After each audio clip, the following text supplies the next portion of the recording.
నమస్కారం. ఈరోజు కరెంట్ అఫైర్స్లోనే మన ఫస్ట్ టాపిక్, గాజాపై యుఎన్ సెక్యూరిటీ కౌన్సిల్లో నేడు ఓటింగ్ జరగబోతుంది. ఇజ్రాయెల్ గాజా యుద్ధం పైన ఐక్యరాజ్యసమితి భద్రతా మండలి యుఎన్ సెక్యూరిటీ కౌన్సిల్లో నేడు ఓటింగ్ నిర్వహించనుంది. గాజాలో సాయం అందించడం కోసం దాడులకు విరామం ఇవ్వాలని అన్న ముసాయిదా పైన సభ్య దేశాలు ఓటు వేయనున్నాయి. యుఏఈ, రష్యాల విజ్ఞప్తుల మేరకు గాజా ఆసుపత్రిపైన దాడి సైతం మండలి చర్చించే అవకాశం ఉంది. అయితే మండలిలో తనకున్న వీటో పవర్తో ఇజ్రాయెల్కు వ్యతిరేకంగా వచ్చే ఏ తీర్మానమైనా అమెరికా అడ్డుకోవచ్చని పరిశీలకులు తెలుపుతున్నారు. ఈ సందర్భంగా యుద్ధం మొదలైనప్పటికీ ఏనాడు లేనంత భారీగా స్థాయిలో రష్యా వాయుసేన ఆస్తులపైన విధ్వంసకర దాడులు చేశాయని ఉక్రెయిన్ మంగళవారం ప్రకటించింది. మరోవైపు అమెరికాలో వ్యక్తిగత వివరాలను తెలిపేందుకు నిరాకరించిన ఓ అధికారి ఉక్రెయిన్లో కొన్ని నెలలుగా పదే అడుగుతున్న దీర్ఘశ్రేణి క్షిపణులకు ఆ దేశానికి చవిడిచప్పుడు లేకుండా అందజేశాయి. ఆ యుద్ధ క్షేత్రాన్ని రష్యా ఆక్రమిత ప్రాంతాల్లో రాత్రిపూట జరిపిన దాడుల్లో 2 స్థావరాలు, 9 హెలికాప్టర్లు ధ్వంసం చేసినట్టు ఉక్రెయిన్ తెలిపింది. ఈ సందర్భంగా ఉక్రెయిన్కు ఆర్మీ టాక్టికల్ మిసైల్ సిస్టమ్ ATACMSలు సరఫరా చేశామని గత నెలలో ఉక్రెయిన్ అధ్యక్షుడు జెలెన్స్కీతో భేటీ సందర్భంగా అమెరికా అధ్యక్షుడు జో బైడెన్ ఈ విషయంపై హామీ ఇచ్చారని, ఈ క్షిపణులు కొన్ని 300 కిలోమీటర్ల వరకు వెళ్లగలవని పేర్కొన్నారు. బీజింగ్లో రష్యా అధ్యక్షుడు పుతిన్కు స్వాగతం పలుకుతున్న చైనా అధ్యక్షుడు 2040 నాటికి జాబిల్లిపైకి భారతీయుడు, ఇస్రోకు లక్ష్యాలు నిర్దేశించిన ప్రధాని నరేంద్ర మోడీ. చంద్రయాన్-3 ప్రయోగం విజయవంతమైన నేపథ్యంలో ప్రధాని నరేంద్ర మోడీ భారత అంతరిక్ష పరిశోధన సంస్థ ఇస్రోకి కీలక లక్ష్యాలను నిర్దేశించారు. 2040 నాటికి తొలి భారతీయుడిని చంద్రుడిపైకి పంపించాలని, 2035 నాటికి అంతరిక్షంలో ఇండియన్ స్పేస్ స్టేషన్ను ఏర్పాటు చేయాలని సూచించారు. ప్రతిష్టాత్మక గగనయాన్ మిషన్లో భాగంగా మొట్టమొదటి flight test vehicle abort machine 1 TVD-1ను ఈ నెల 21న పరీక్షించనున్నారు. ఉదయం 7 గంటల నుంచి 9 గంటల లోపు ఈ పరీక్షలు జరుగుతున్నాయి.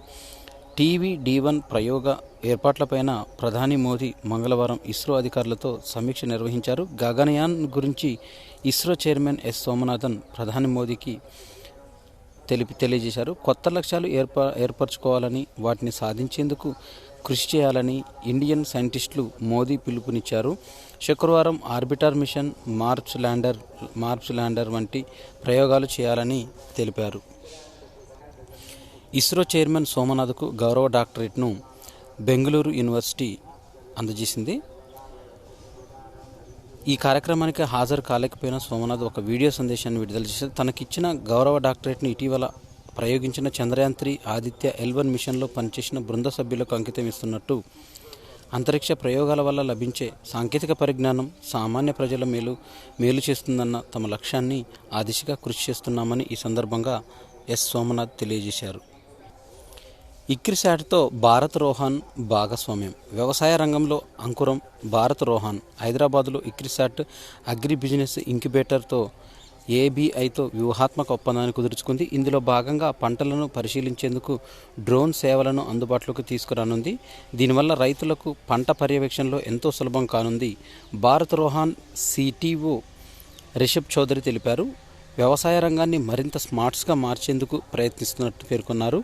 ఈ ఒప్పందాల ద్వారా అత్యాధునిక సాంకేతికతను రైతులకు అందించేందుకు వీలవుతుందని వెల్లడించారు. డ్రోన్ హైపర్ స్పెక్ట్రల్ ఇమేజింగ్ ద్వారా పంటలకు వచ్చిన తెగుళ్లను ప్రాథమిక స్థాయిలోనే గుర్తించి వాటిని నివారించేందుకు వీలుంటుందని ఈ సందర్భంగా వారు తెలియజేశారు.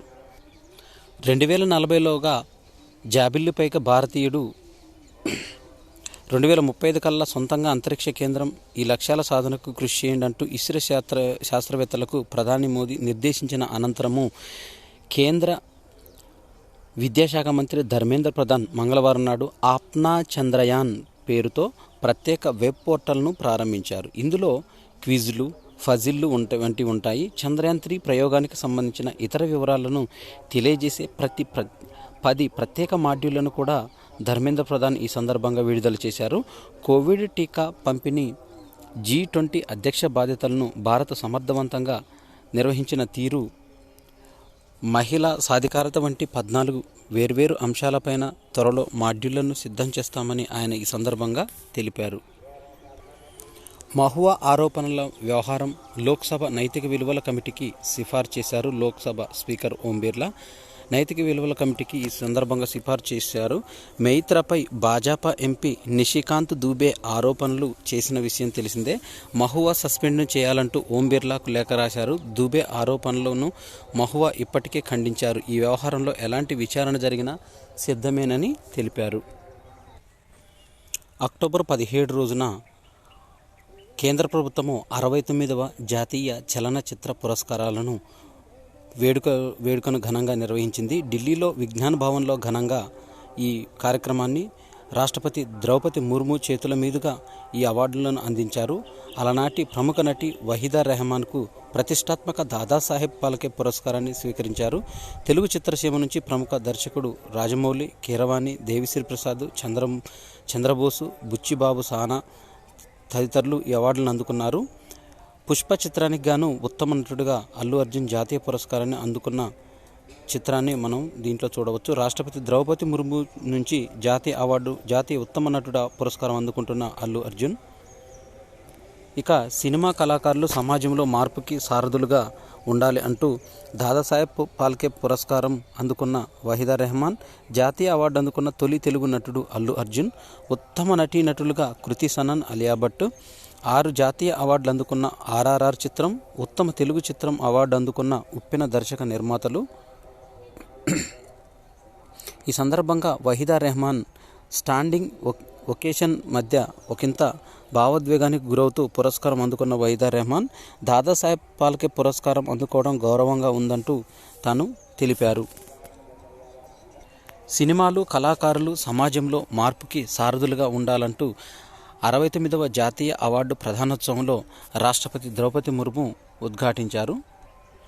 రాష్ట్రపతి ద్రౌపది ముర్ము నుంచి దాదాసాహెబ్ ఫాల్కే పురస్కారం అందుకున్న వహీదా రెహమాన్, జాతీయ ఉత్తమ నటుడు అవార్డు అందుకుంటున్న అల్లు అర్జున్. ఇక ఈ అవార్డ్స్ అందుకున్న వారిలో ఒకసారి చూసినట్టయితే ఉత్తమ పుష్ప చిత్రంలో నటనకు గాను కథానాయకుడు అల్లు అర్జున్ ఉత్తమ నటుడిగా పురస్కారాన్ని స్వీకరించారు. ఉత్తమ నటీమణులుగా అలియా భట్, గంగూబాయ్ కఠియావాడి, కృతి సనన్ మిమీ చిత్రం, ఉత్తమ చిత్రం rocketry the Nambi effect are Madhavan, ఉత్తమ దర్శకుడిగా నిఖిల్ మహాజన్ గోదావరి అవార్డులు అందుకున్నారు. ది కాశ్మీర్ ఫైల్స్ నర్గిస్ దత్ జాతీయ సమైక్యతా చిత్ర పురస్కారం దక్కించుకోగా, దర్శకుడు ఎస్ఎస్ రాజమౌళి ఆర్ఆర్ఆర్కు ఉత్తమ ప్రజాదరణ పొందిన సినిమా అవార్డును అందుకున్నారు.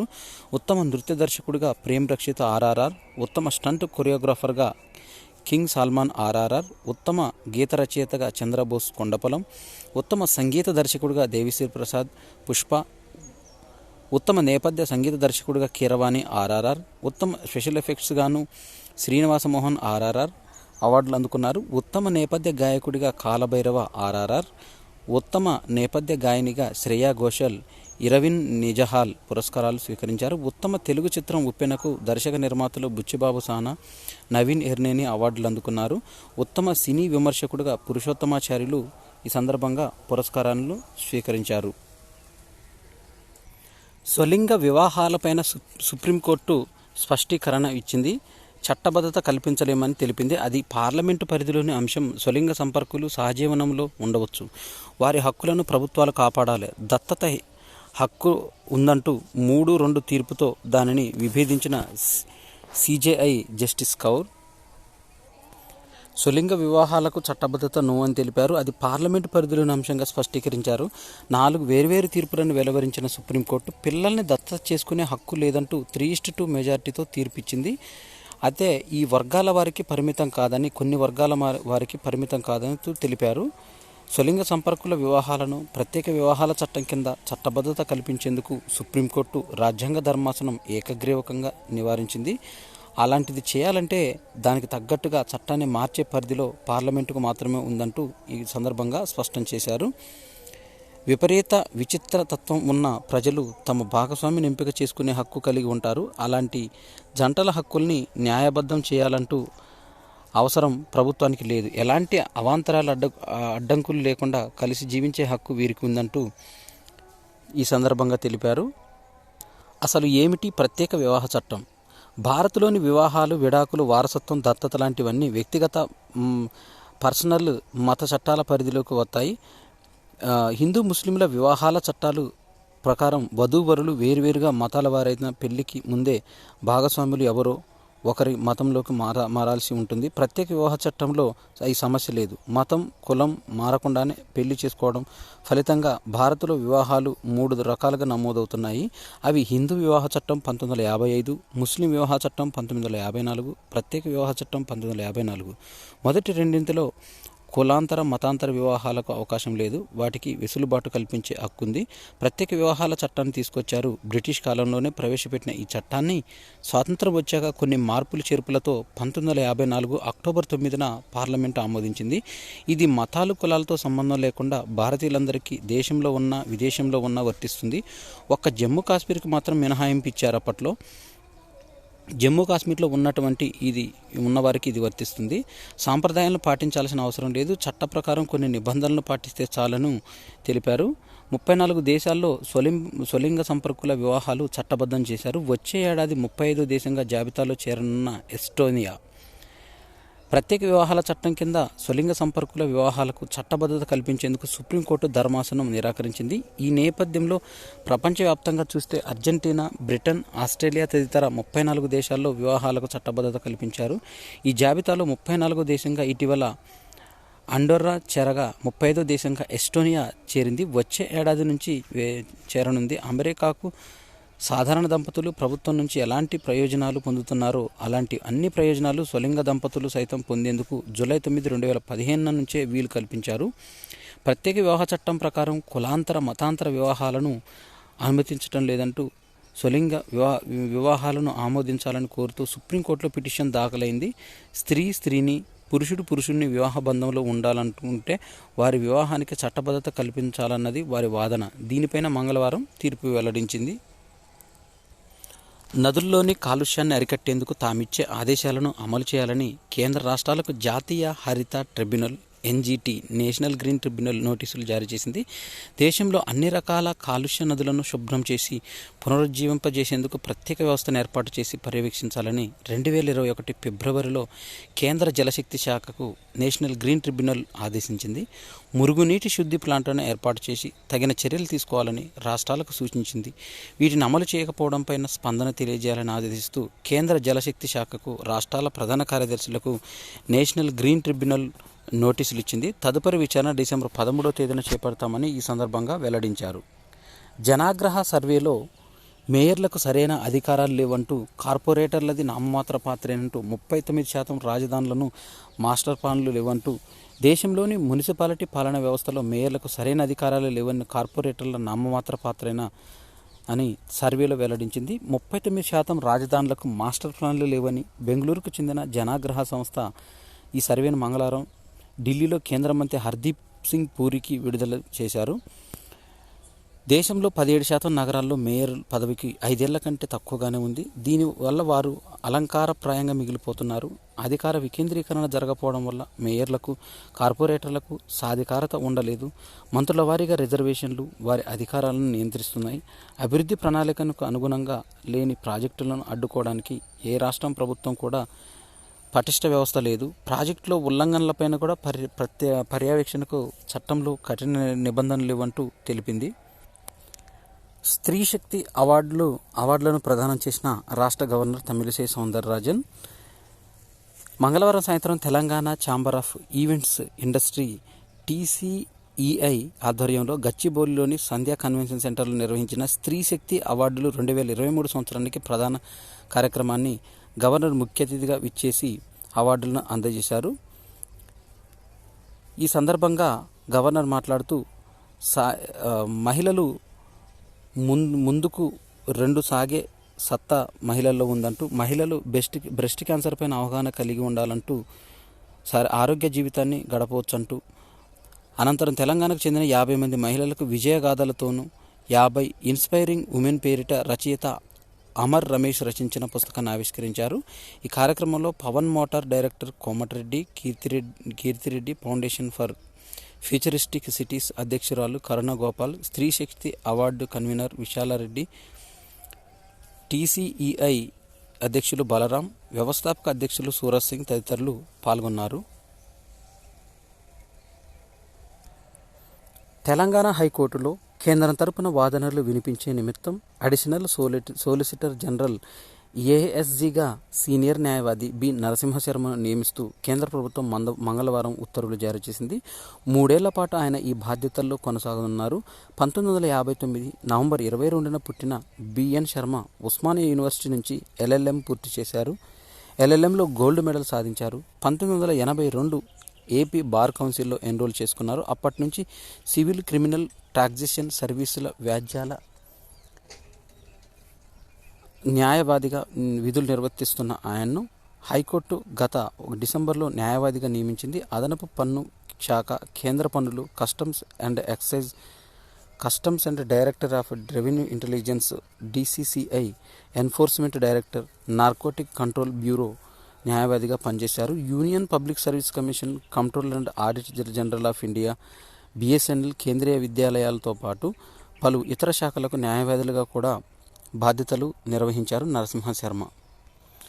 యూజీసీ ఫెలోషిప్ ఆర్థిక సహాయాన్ని పెంచుతూ విద్యార్థులకు యూజీసీ జూనియర్ రీసెర్చ్ ఫెలోషిప్ల కింద 31,000 చొప్పున 2 ఏళ్ల పాటు చెల్లిస్తుండగా దాన్ని 37,000కు పెంచింది. సీనియర్ రీసెర్చ్ ఫెలోలకు 35,000 నుంచి 42,000కు చేసింది. డిఎస్ కొఠారి పోస్ట్ డాక్టోరల్ ఫెలోషిప్ను 47,000 నుంచి 54,000 వరకు 3 ఏళ్లకు ఇవ్వగా దాన్ని 58,000 నుంచి 67,000కు పెంచారు. 2023 జనవరి 1 నుంచి ఈ పెంపు వర్తిస్తుందని ఈ సందర్భంగా యూజీసీ పేర్కొన్నది.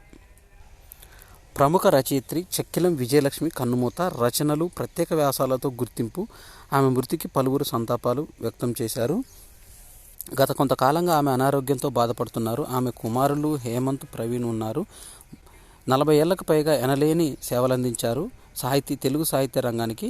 1977లో తండ్రులు తీర్పు మీదే అనే సీరియల్ రాశారు. ఆమె శైలి పాఠకులకు ఆకట్టుకోవడంతో ఆమె రచనలను రేడియోలో ప్రసారమైనాయి. ఆమె రాసిన పూలవనం, హేమంతగానం, మరుభూమిలో మల్లెతీగలు, శాంతి తీరం, చీకటి మలుపుల్లో చిరుదీపాలు తదితర రచనలు పాఠకాదరణ పొందాయి. ఆమె రచించిన కాగితపు పడవలో జీవితపు పయనం నవలను 1980లో తెలుగు రచయితల తొలి మహాసభలో ఆవిష్కరించి సన్మానించారు.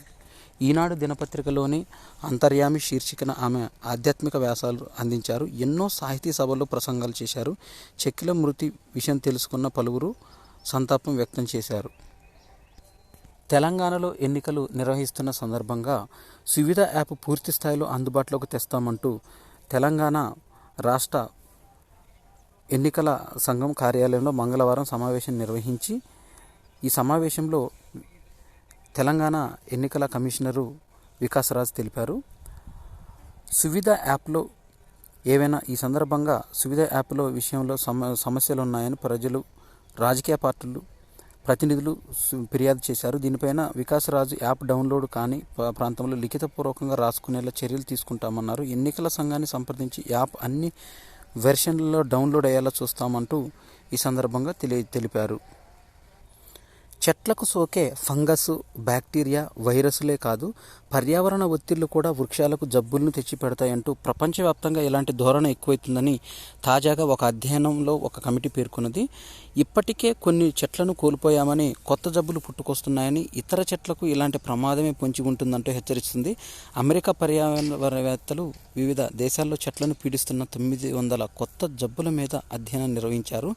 గత కొన్నేళ్లుగా వీటి సంఖ్య గణనీయంగా పెరుగుతూ వస్తుందని గుర్తించారు. వాతావరణ మార్పు, కరువు కాటకాలు దారితీస్తున్నాయి. ఈ చెట్ల మీద తీవ్రమైన ఒత్తిడి కలగజేస్తాయని, ఫలితంగా హానికర క్రిములు త్వరగా దాడి చేస్తాయని పరిశోధకులు చెప్తున్నారు. పగటి కాంతితో టైప్ 2 మధుమేహానికి చికిత్స. సహజసిద్ధమైన పగటి వెలుగుల్లో ఎక్కువసేపు గడపడం వల్ల టైప్ 2 మధుమేహానికి చికిత్స చేయవచ్చని నెదర్లాండ్ శాస్త్రవేత్తల పరిశోధనలో వెల్లడైంది. ఈ రుగ్మత దరిచేరకుండా చూసుకోవడానికి ఇది దోహదపడవచ్చని తెలిపింది. పగటి సమయంతో పాటు రాత్రి వేళల్లోనూ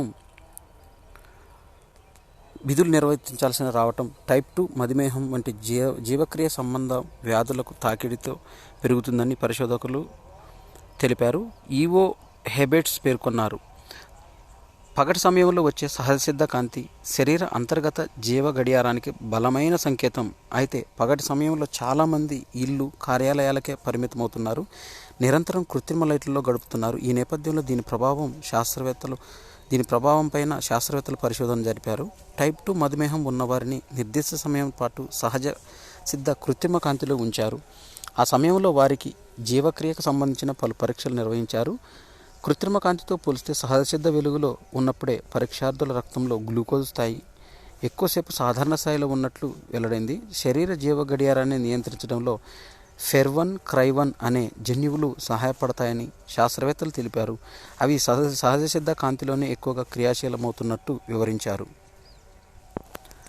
కణితి 3D నమూనాలతో క్యాన్సర్కు మెరుగైన వైద్యం అందించవచ్చని కెనడాలోని వాటర్లూ విశ్వవిద్యాలయ పరిశోధకులు కీలక ఆవిష్కరణ చేపట్టారు. క్యాన్సర్ కణాలను సులభంగా అధ్యయనం చేసేందుకు 3D ముద్రిత విధానంలో కణితి నమూనాలను సృష్టించే విధానాన్ని అభివృద్ధి చేశారు. ఇందుకోసం అత్యాధునిక బయోప్రింటింగ్ సాంకేతికతలతో పాటు మైక్రోఫ్లూయిడ్ చిప్లను ఉపయోగించారు.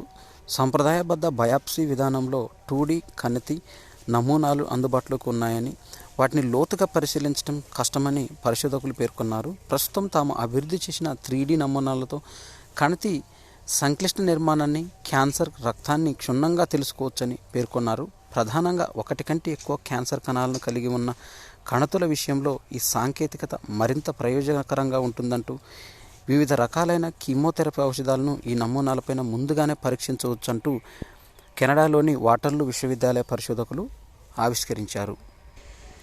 దేశంలోనే మామిడి ఉత్పత్తిలో ఆంధ్రప్రదేశ్ అగ్రస్థానంలో నిలిచింది. జాతీయ స్థాయి సగటు ఉత్పాదకతను రాష్ట్రం పెంచింది. ఏపీలో హెక్టార్కు సగటున 12 టన్నుల ఉత్పత్తి కాగా జాతీయ సగటు 9.6 టన్నులు మాత్రమే ఉంది. ఏపీ తర్వాత స్థానంలో ఒడిశా ఉండగా ఆయా ప్రాంతాల్లో మామిడి ప్రాసెసింగ్ యూనిట్ల ఏర్పాటు ద్వారా రైతులు, నిరుద్యోగులకు మేలు జరుగుతుందని అంతర్జాతీయ కార్మిక సంస్థ అధ్యయన నివేదికను వెల్లడించింది. ఇక వన్డే ఇంటర్నేషనల్ క్రికెట్ వరల్డ్ కప్లో దక్షిణాఫ్రికా పైన నిన్న జరిగిన మ్యాచ్లో నెదర్లాండ్స్ సంచలన విజయం సాధించింది. డచ్ ధమాకా కొట్టింది. వన్డే ప్రపంచ కప్లో మరో సంచలనం. ప్రపంచ ఛాంపియన్ ఇంగ్లాండ్ ఆఫ్ఘనిస్తాన్కు షాక్ ఇచ్చిన విషయం మరవకముందే ఈ టోర్నీలో పసికున్న నెదర్లాండ్స్ ప్రకంపనలు సృష్టించింది. బలమైన దక్షిణాఫ్రికాను కంగు తినిపించింది. వర్షం కారణంగా ఇన్నింగ్స్ 43 ఓవర్లకు కుదించిన ఈ మ్యాచ్ మొదట నెదర్లాండ్స్ 8 వికెట్లకు 245 పరుగులు చేసింది. ఛేదనలో డచ్ బౌలర్స్ దెబ్బకు సఫారీ జట్టు 42.5 ఓవర్లలో 207 పరుగులకే ఆలౌట్ అయింది. రైల్వేస్ ఆటగాడు అశుతోష్ రికార్డు సృష్టించాడు. Mushtaq Ali T20 trophy. దేశవాళీ టీ20 టోర్నీ ముస్తాక్ అలీ ట్రోఫీలో మంగళవారం కొత్త రికార్డు నమోదైంది. రైల్వేస్ బ్యాటర్ అశుతోష్ శర్మ 11 బంతుల్లో అర్ధ సెంచరీ సాధించి టీ20 క్రికెట్లో భారత్ తరపున కొత్త రికార్డు నమోదు చేశాడు. 2007 టీ20 ప్రపంచ కప్లో ఇంగ్లాండ్ పైన యువరాజ్ సింగ్ 12 బంతుల్లో హాఫ్ సెంచరీ చేసి రికార్డు నెలకొల్పాడు. అయితే బలహీన జట్టైన అరుణాచల్ ప్రదేశ్తో జరిగిన పోరులో అశుతోష్ 8 సిక్సర్లు, 1 4తో అర్ధ సెంచరీ మార్కును అందుకున్నాడు. 11వ బంతికి బౌండరీలో 53 పరుగులు చేరుకున్న అతను తర్వాత బంతికి నిష్క్రమించాడు. అర్జెంటీనా, చిలీ ఉమెన్స్ క్రికెట్ టీంల మధ్య ఇటీవల జరిగిన 3 టీ20ల సిరీస్లో అర్జెంటీనా ఏకంగా 1060 పరుగులు చేసి రికార్డు సృష్టించింది. 3 మ్యాచ్ల్లో వరుసగా 427 1 వికెట్, 300 6 వికెట్స్, 333 1 వికెట్ స్కోర్లతో దంచికొట్టింది. కాగా ఈ ఛేదనలో చిలీ జట్టు ఘోరంగా విఫలమైంది. 3 మ్యాచ్ల్లోనూ 63, 19, 22 పరుగులకే కుప్పకూలింది. 21 మంది చిలీ బ్యాటర్లు డకౌట్లుగా వెనుతిరిగారు. ఇవి అక్టోబర్ 18కి సంబంధించిన కరెంట్ అఫైర్స్. ఈ వీడియో నచ్చినట్టయితే లైక్ చేయండి. కాంపిటేటివ్ ఎగ్జామ్స్ ప్రిపేర్ అయ్యే అభ్యర్థులకు షేర్ చేయండి. నా ఛానల్ని సబ్స్క్రైబ్ చేసుకోవడం ద్వారా నేను చేసే వీడియోస్ అన్నీ కూడా మీకు నోటిఫికేషన్ రూపంలో వెలువడతాయి. Thanks for watching.